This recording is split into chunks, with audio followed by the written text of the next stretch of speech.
Right now, there are more people on Facebook than there were on the planet 200 years ago. Humanity's greatest desire is to belong and connect. And now we see each other. We hear each other. Grandpa, I love you. I love you. Well, I want to take a picture. We share what we love, and it reminds us what we all have in common. Dug out alive and well after 7.5 days. If you believe in yourself, you will know how to ride a bike. Rock and roll! So now technically your device is on. Can you tell? Oh, that's exciting. And this connection is changing the way the world works. Governments are trying to keep up. No, we can't test the freedom. And older generations are concerned. Many people are very concerned about tomorrow. They could get worse next year. The game has new rules. The next 27 minutes are an experiment. But in order for it to work, you have to pay attention.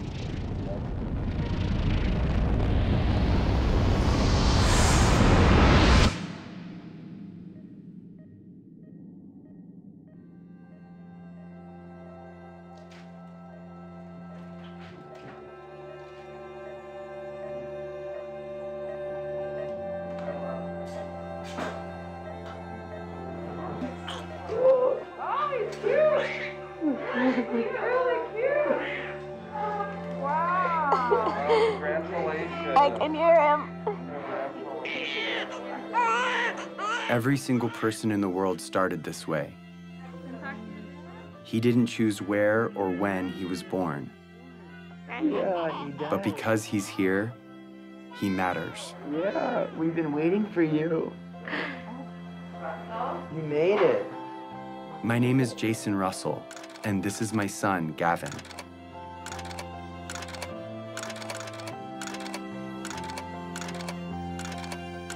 He loves jumping on the trampoline, being a ninja, and dancing. What are you doing? Thank you, Snow Angel. How do you do that? You do this. And just like his dad, he likes being in movies. Action. Look up! Look out, people! Run! It's a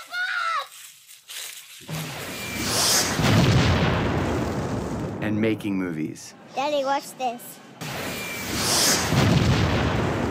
think you got the video. But he was born into a pretty complicated world. And as a dad, I want him to grow up in a better world than I did. And because of the course of events in my life, I see a way to get there. It has become my job. Who are you to end a war? I'm here to tell you, who are you not to? Hey, Gavin, what's up? Years before Gavin was born, the course of my life was changed entirely by another boy. And who's this right here? Jacob. Who's Jacob?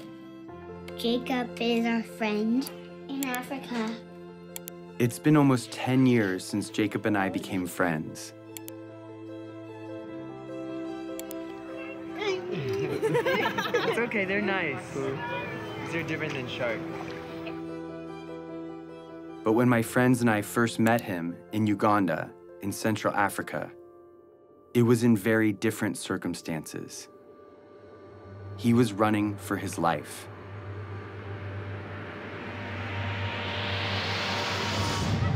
You go to school here. Yes, Yes, that's how you know English so well.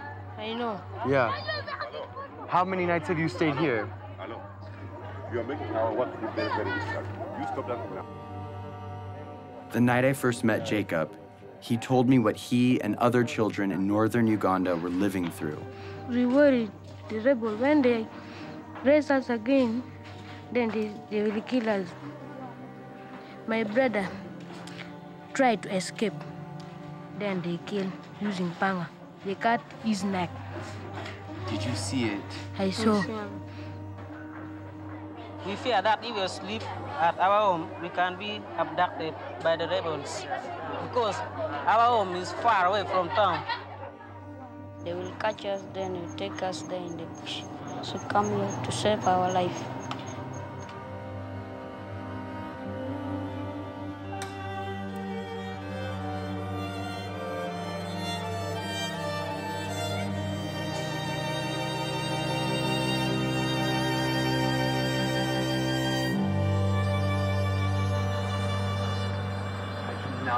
This is surreal. You cannot believe it. This has been going on for years. If that happened one night in America, it would be on the cover of Newsweek. What is it that you want to be when you grow up? For me, I wanted to be lawyer, but no money. I don't have money to pay my school fees, so that I learned and then I be lawyer. After spending a few weeks with Jacob, he told me something I would never forget. So it is better when you kill us. And if possible, you can kill us, you kill us. For us, we don't want now to stay. Because You don't want to stay on Earth. We are only two, no one taking care of us. We are not going to school. So You would rather die than stay on Earth. Yes. Even now. Even now. How are we going to stay in our future? He told me more about his brother and what he would say to him if he were still alive. I love you, but now I miss you. So it is better when we meet. We are going, even if we are not going to meet, but we may meet in heaven, you see. So it is better. I will not talk much. I will start something. Because if I saw my brother once again, I don't.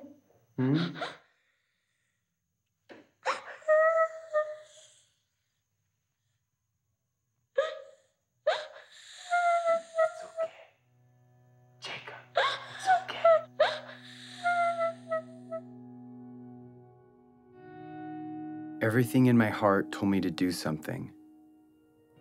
And so I made him a promise. And we are also going to do everything that we can to stop them. Yes. Do you hear my words? Yes. You know what I mean?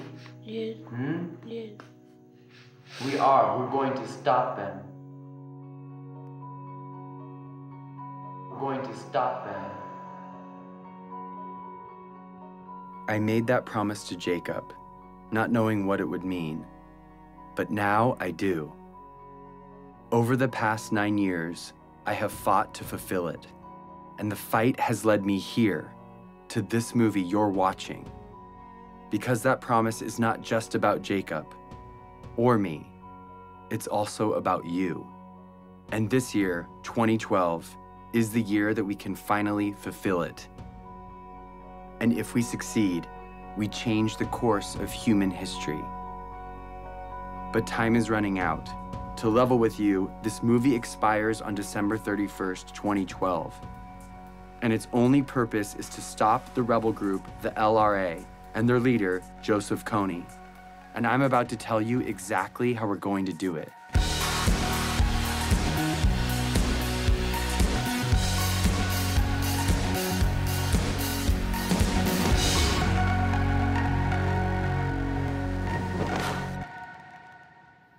So the thing is, my son Gavin I've never really explained to him what I do. He knows I work in Africa, but he doesn't know what the war's about or who Joseph Kony is. So I'm gonna explain it to him for the first time today. That's what we're doing. So Gav, are you ready? Yeah. I'm gonna ask you some questions, and you can just look at me and answer the questions to me. I'm kind of nervous. What do I do for a job? I stop the bad guys from being mean. Who are the bad guys? Do you know where Star Wars people. Star Wars people? Yeah. Those are the bad guys? Yeah. Can I tell you the bad guy's name? Yeah. This is the guy Joseph Kony. He's the bad guy? Yeah. Who's this? Jacob. Joseph Kony, he has an army, okay? And what he does is he takes children from their parents and he gives them a gun to shoot, and he makes them shoot and kill other people. But they're not going to do what he says because they're nice guys, right? Yeah, they don't want to do what he says, but he forces them to do bad things. What do you think about that? Sad. I couldn't explain to Gavin the details of what Joseph Kony really does. Because the truth is, Kony abducts kids just like Gavin.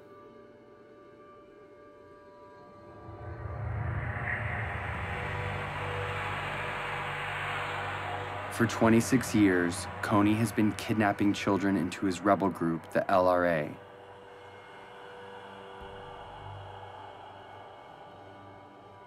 Turning the girls into sex slaves. And the boys into child soldiers. He makes them mutilate people's faces. And he forces them to kill their own parents. And this is not just a few children. It's been over 30,000 of them. And Jacob was one of those children.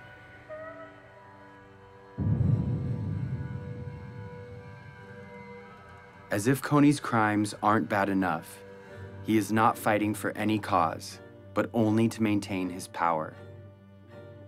He is not supported by anyone, and he has repeatedly used peace talks to rearm and murder again and again.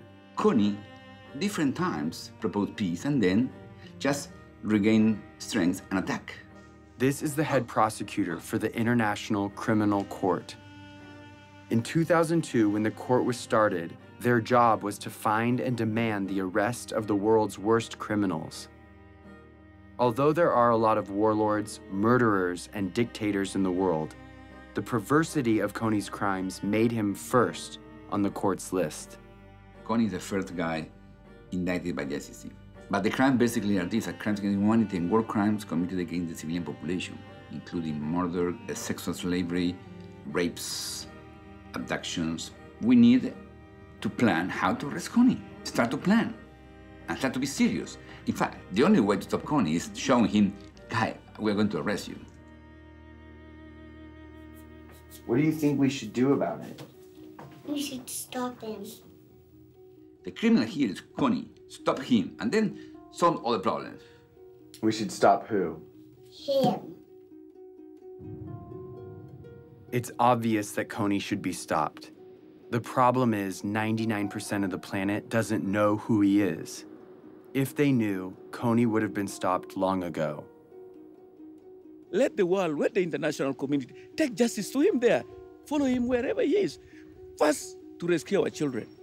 And secondly, to deliver the justice. We are determined to cooperate with any friend of Uganda to ensure that this mindless killing and slaughter is ended. When my friends and I came home from Uganda, we thought that if the government knew, they would do something to stop him. But everyone in Washington we talked to said there is no way the United States will ever get involved in a conflict where our national security or financial interests aren't at stake. No administration, Republican, Democrat, Obama, Bush, Clinton, doesn't matter, would do enough because it's simply not an important enough issue on the radar screen of American foreign policy. Since the government said it was impossible, we didn't know what else to do, but tell everyone we could about Jacob and the invisible children. Let's show this movie to as many people as possible in such a way that we can't be ignored. And when we did, people were shocked, and their awareness turned into action. We started something, a community. I have friends that have been living in this conflict their entire life. Fight for that, because that is what is going to change this world, and that is what defines us. We got creative, and we got loud. It's not over! It's not over!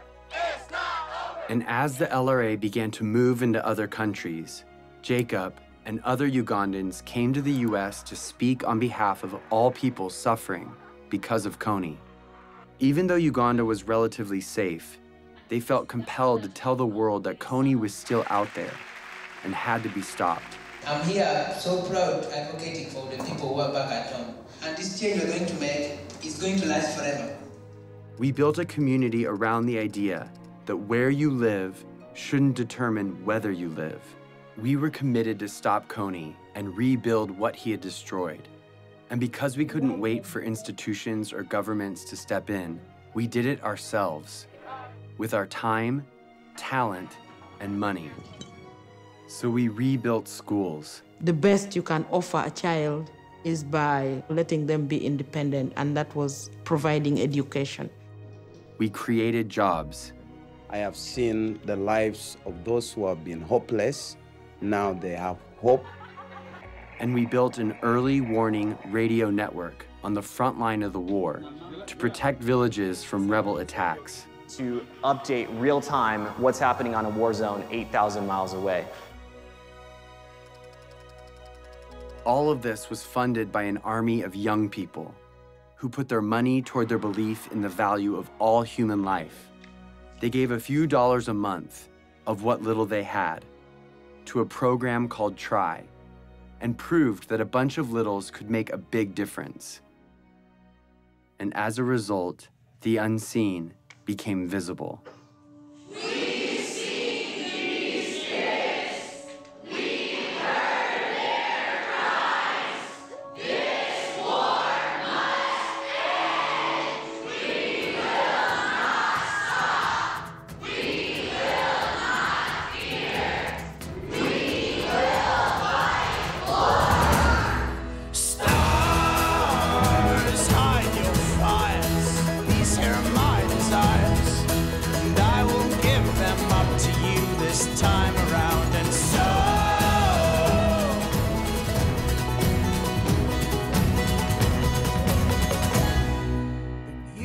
Talk to people from Mexico, from Canada, from every other state that I can think of. We're all doing this for the exact same reason, and we're all coming from completely different places. This is what the world should be like.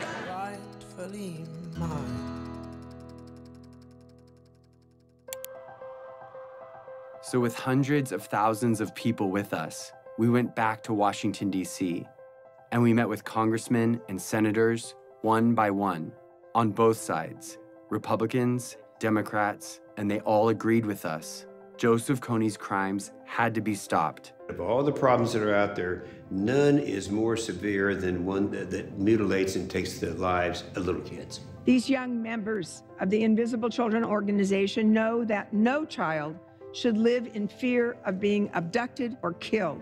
So they were determined to become their voice. They realized that these African children and families were invisible to Washington policymakers, so they decided to make them visible. And what I was told would never happen suddenly became possible. In furtherance of the Congress's stated policy, I have authorized a small number of U.S. forces to deploy to Central Africa to provide assistance to regional forces that are working toward the removal of Joseph Kony from the battlefield. Sincerely, Barack Obama. The surprise announcement came in a letter from the White House. The U.S. president's decision commits U.S. troops to help. Through advice and assistance, not putting Americans into combat, to help the countries of the region end this threat once and for all, then that was a worthwhile investment. We used to think we could not do it, and now when I see we can do it, I am overwhelmed. After 8 years of work, the government finally heard us. And in October of 2011, 100 American advisors were sent into Central Africa to assist the Ugandan army in arresting Kony and stopping the LRA. It was the first time in history that the United States took that kind of action because the people demanded it. Not for self-defense, but because it was right.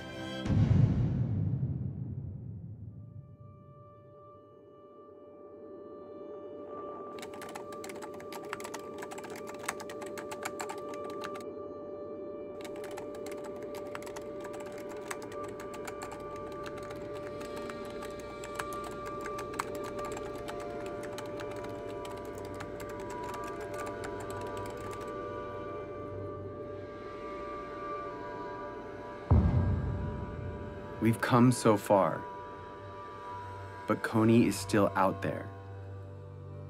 He's recently changed his tactics, making it even more difficult to capture him. And international support could be removed at any time. If we take the pressure off, if we're not successful, he is going to be growing his numbers. People forget, and you got to remind them, and it takes numbers to remind them. And if interest wanes, then it'll go away. And I'd end up standing out there alone trying to do something to support completing the mission. It's got to be 2012. It's not bad for the youth, it's bad for the world if we fail.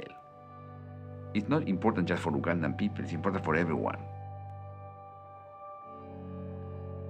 It's hard to look back on some parts of human history, because when we heard about injustice, we cared, but we didn't know what to do. Too often, we did nothing. But if we're going to change that, we have to start somewhere. So we're starting here with Joseph Kony, because now we know what to do. Here it is. Ready?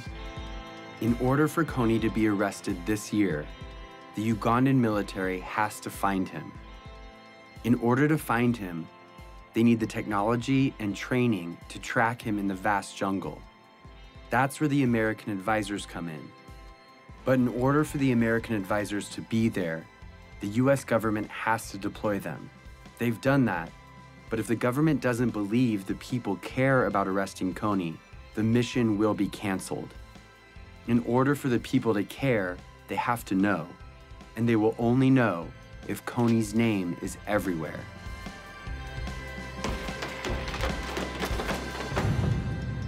This is the dream. Kony arrested for all the world to see, and the abducted children returned home. Here's the biggest problem. Yeah. You want to know what it is? Yeah. Nobody knows who he is. But I know who he is because I see him on this picture right now. He's not famous. He's invisible. Joseph Kony's invisible. Here is how we're going to make him visible. We are going to make Joseph Kony a household name, not to celebrate him, but to bring his crimes to the light. And we are starting this year, 2012. We are targeting 20 culture makers and 12 policymakers to use their power for good. Let's start with the 20 culture makers. Celebrities, athletes, and billionaires have a loud voice, and what they talk about spreads instantly. I'd like indicted war criminals to enjoy the same level of celebrity as me. That seems fair. That's our objective, is to just shine a light on it. If our goal is to get Kony's name known, the known should join us. We are targeting 20 of the most diverse and influential culture makers to speak out about Kony and make him famous. Oprah, Mark Zuckerberg, Ryan Seacrest, Bono. Then we're going after policymakers, the ones that have the authority to see Kony captured. They decide if the advisors stay or leave. So we need to remind them that in this election year of fighting and name-calling, no matter what side you're on, this is something we can all agree on. If a senator or congressman notices 25 phone calls on any issue, on any given day, it is noted. When citizens, by the hundreds of thousands, start demanding that our government do something, suddenly it becomes in the national interest of the United States government to respond to this problem. We've identified the 12 policymakers that could change the game regarding Kony, so we're targeting them.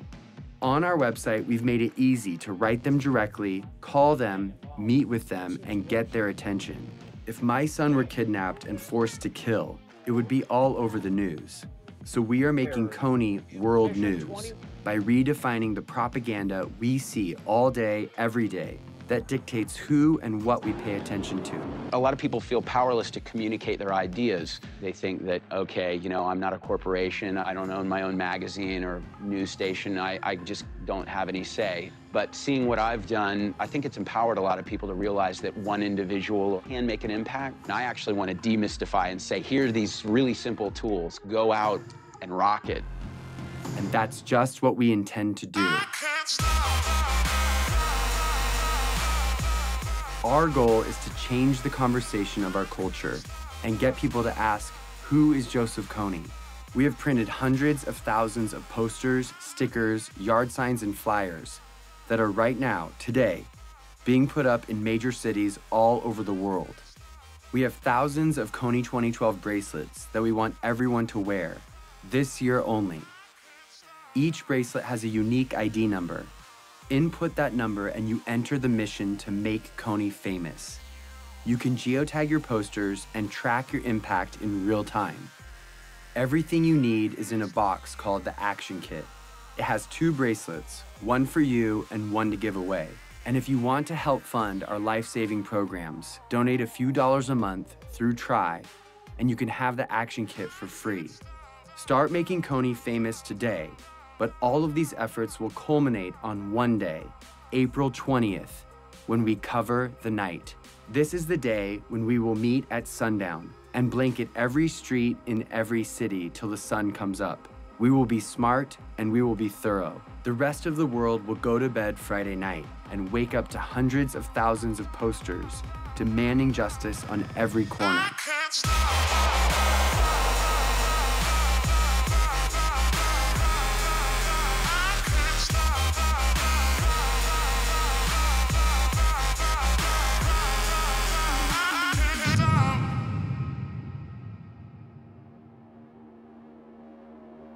It's always been that the decisions made by the few, with the money and the power, dictated the priorities of their government and the stories in the media. They determine the lives and the opportunities of their citizens. But now there is something bigger than that. The people of the world see each other and can protect each other. It's turning the system upside down, and it changes everything. We are living in a new world, Facebook world, in which 750 million people share ideas, not thinking in borders. It's a global community bigger than US. Joseph Kony was committing crimes for 20 years, and no one cared. We care. We have reached a crucial time in history where what we do or don't do right now will affect every generation to come. Arresting Joseph Kony will prove that the world we live in has new rules, that the technology that has brought our planet together is allowing us to respond to the problems of our friends. When it ends finally by bringing Kony justice, it should be celebrated like worldwide. We are not just studying human history, we are shaping it. At the end of my life, I want to say that the world we've left behind is one that Gavin can be proud of, a place that doesn't allow Joseph Konys and child soldiers, a place where children, no matter where they live, have a childhood free from fear. I'm gonna be like you, Dad. When you grow up? Yeah. Are you sure? I'm gonna come with you to Africa. The better world we want is coming. It's just waiting for us to stop at nothing.